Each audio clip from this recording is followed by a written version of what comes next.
and welcome back to Midland Public Library's Savvy Seniors, the short show where we discuss technology tips to make your life easier. My name's Jennifer Whipp, and I'm the Maker Place Coordinator here at MPL.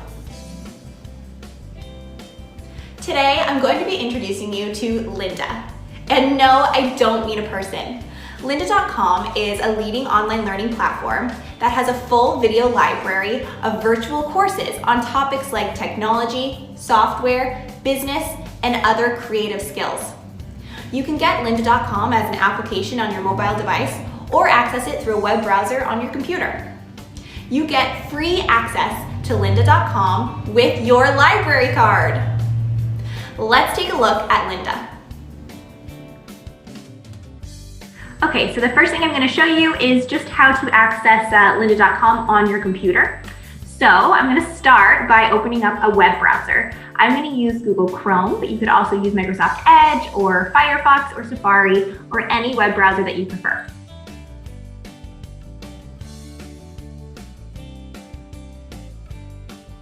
Great. So you can get to Lynda.com by just typing in Lynda.com.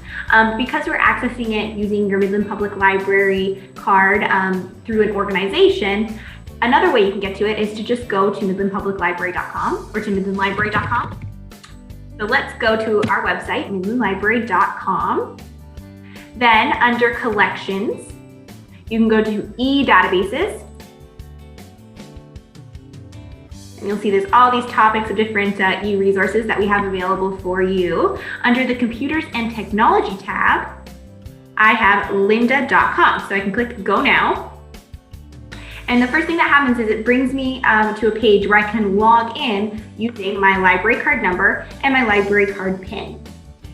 So it has my library card saved, and then I just enter my PIN, which, if you remember, is the last 4 digits of your phone number. So then I will click Login. And I'm brought to the main page of lynda.com. So right away you can see popular learning paths. So there's become a graphic designer, become a programmer, a video editing, web design. So there's all sorts of popular learning paths that you can take. Down here I see Photography 101, Wacom Essential Training, all sorts of great resources. But you might be more interested in a specific topic over another. So if you go to this library tab up here, you'll see all the different topics that they have, all the different general topics that they have. So they have 3D animation, and they have topics like modeling, rendering, become a 2D digital animator, all sorts of great things. They have audio and music. So they have topics and different software that you can look at. Business, so they have presentations and productivity, business skills, leadership and management, right? So you can click on any of those. We have design, CAD, developer, education and e-learning. So there's things like teacher tools and educational technology, IT, marketing, photography, video, and web. So you could absolutely explore any of those. So let's say you're interested in video editing. So I go to the video tab and I click video editing as a topic. Great. So it brings me to new releases, learning paths, documentaries, and weekly series. So right now I'm in new releases. So these are all of their new video courses on video editing. If I come down here, I can see all of the different software that's related. I can see the authors, and there's also skill levels. These are filters that you can apply to your search. So if I'm a beginner, I could click on beginner, and now I have all of the beginner video tutorials on video editing, okay? I can just exit that filter or delete that filter by closing it. And if I click here, show more, it shows me more courses, which is fantastic. If I click on learning paths, great. So learning paths are like little learning journeys that you can go on. So let's look at become a video editor. And there's 7 courses. So there's 7 courses in total in this learning path that will help you to become a better video editor. You can start by watching them. It says that they're 22 hours long. You'll get to practice to reinforce what you've learned, gives a description of the course, etc. Now, if there's something specific that you wanted to look up, you can also search for it in the search bar up here. So let's say I was interested in Photoshop. Great, so right away I can see that Photoshop comes up, so I can click on that. And it takes me to all the Photoshop training and tutorials. So again, I have new releases, learning paths, and there's also documentaries. Finally, we have the weekly series tab here, which it looks like a weekly video will come out on that topic, which is pretty cool. All right, so if you click this lynda.com icon up here, it'll take you back to your homepage.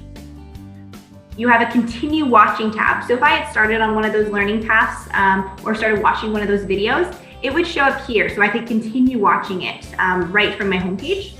Down here are my playlists. So these are courses that you want to watch, and you can add them to your playlist by clicking the plus button to save them to watch for later, which is great. Next, I just want to show you, over here is your profile information. So you have your profile, playlist, history, so the things you've watched. There's a recommended tab, so things that Lynda is recommending for you based on what you've been watching. Certificates, bookmarks, etc. So if I go to my profile, something interesting that you can do here is you can update my interests.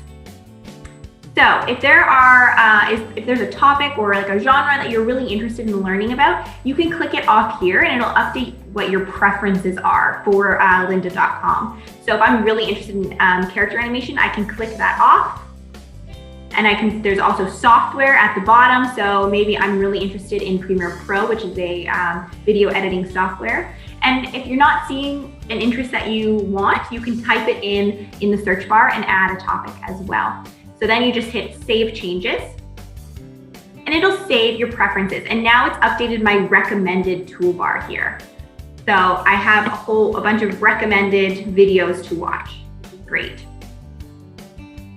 You can also, under the My Profile tab, update your profile information as well. So you can see right now it just has my first name, my last name, doesn't have an address or a phone, so you can update that by clicking Edit. And if you go to News and Email options, you can update what email address you're using, as well as what you subscribe to. So if they have new course releases and you want to get information on that to your email address, you could click that off and you'll start to get emails. If later you decide that you don't want to get emails to that anymore, you can unsubscribe to all. Okay? So, yes, I guess the only other thing I can show you is that if you actually click on this library tab instead of just hovering over it, you get brought to a giant alphabetical list of every topic that they have. So you can scroll through that and you'll be able to find what you're looking for, I'm sure. Now, I'm going to quickly show you what it looks like to log in on your cell phone on a mobile device, because it is a little bit different because we're logging in through an organization. So let's switch on over to that.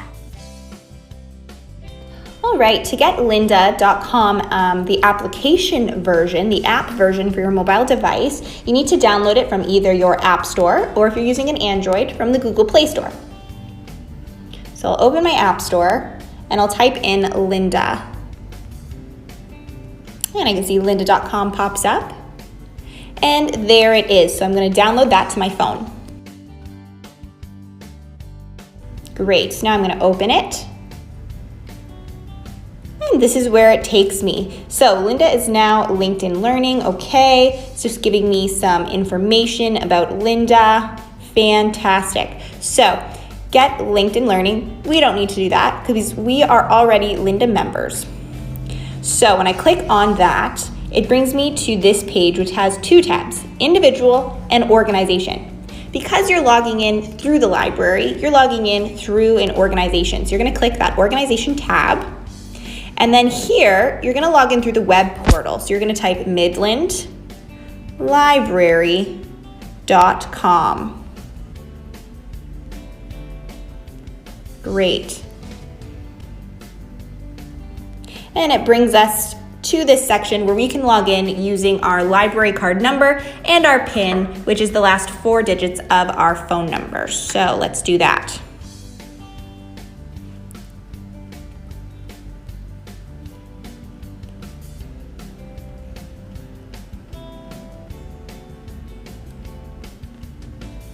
Okay, so once you've typed in all of your credentials, you'll hit login. And my phone's asking me to save password, sure. Okay, so open in lynda.com, which is the application, yes. Okay, wants me to accept the terms of service, which I will do after reading them.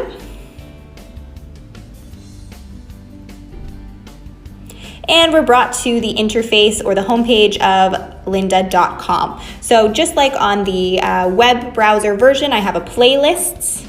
There's suggested courses, new courses, and you can browse the library. So at the very bottom of the page is Browse Library. There's also a menu button up at the top here where I can see my courses, so the courses that you're taking, your course history and playlists.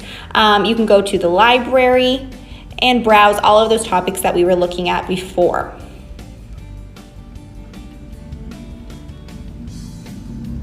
Fantastic.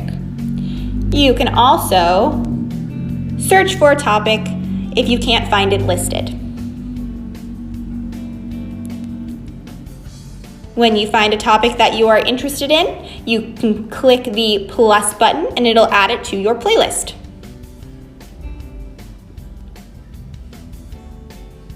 Great, so that is the lynda.com application for your mobile device. If you have any further technology questions, or if you have a suggestion for a future Savvy Seniors video, you can call me here at the library at 705-526-4216, extension 3321.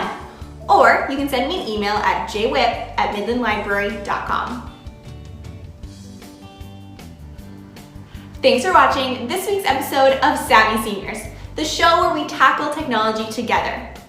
I'll be back next Saturday at 2 p.m. with more technology tips and tricks to make your life easier. See you next time, Midland.